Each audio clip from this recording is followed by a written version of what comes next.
What's up, tech fans? Kevin here on Tech of Tomorrow. We're covering all the biggest PC releases to come out this holiday season. And today we're taking a day one look at the most recent addition to one of the most profitable franchises ever made. We've been seeing regular releases every year for the past half a decade, Call of Duty Ghosts. Now this is coming from the same team that did Modern Warfare 3 and is supposed to be the first step in a new direction for the franchise, offering a new storyline, more dynamic maps, and the inclusion of the new Extinction Mode, which is supposed to be Infinity Ward's answer to Treyarch's popular Zombies mode. So let's go ahead and take a look.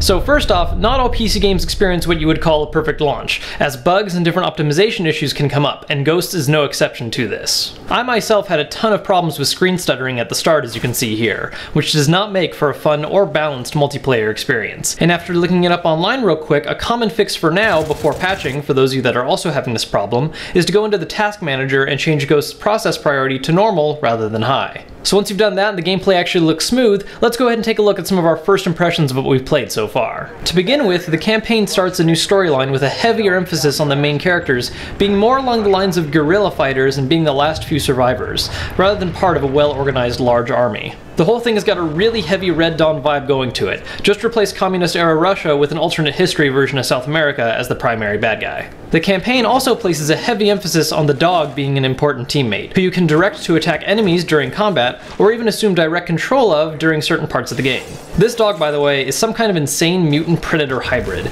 It's practically a better and more efficient killing machine than any of your actual gun-wielding squad mates. Now as for multiplayer, I've only done a few matches so far, and not enough to really give you guys a proper full coverage of all the major changes that have happened, but one of the first things I've really noticed while playing is that kill streaks seem a lot easier to obtain more often. Character customization has also been changed a bit. Now players can customize multiple squad mates with their own starting and preferred loadouts. Part of the reason for this design is that the game now features a new mode called Squads, which basically has you take yourself and your whole team of characters into a match and face another player with their squad, which is controlled via AI. Ghosts heavily pushes this mode right off the bat, even going so far as to repeatedly recommend playing it a while before entering traditional multiplayer, and makes for a good option for players new to the series, a chance to mess around and experiment with different builds in a more forgiving environment. Now the last thing I want to touch on is the game's new Extinction Mode, a cooperative multiplayer mode in which players work together to destroy key points while fending off hordes of aliens. This mode uses a different character creation system than regular multiplayer, and allows players to assemble classes that emphasize different aspects of teamwork, like reviving teammates or just being tanky,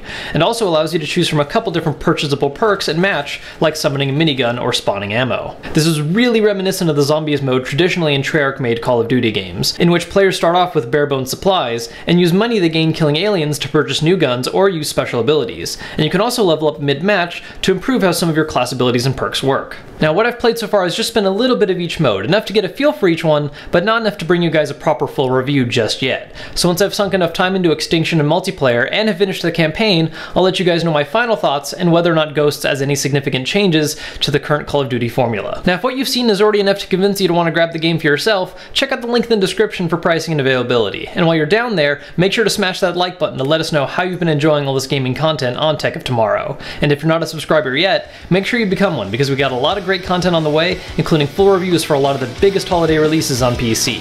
Till then, you've been watching Tech of Tomorrow, I'm Kevin, and we'll see you later.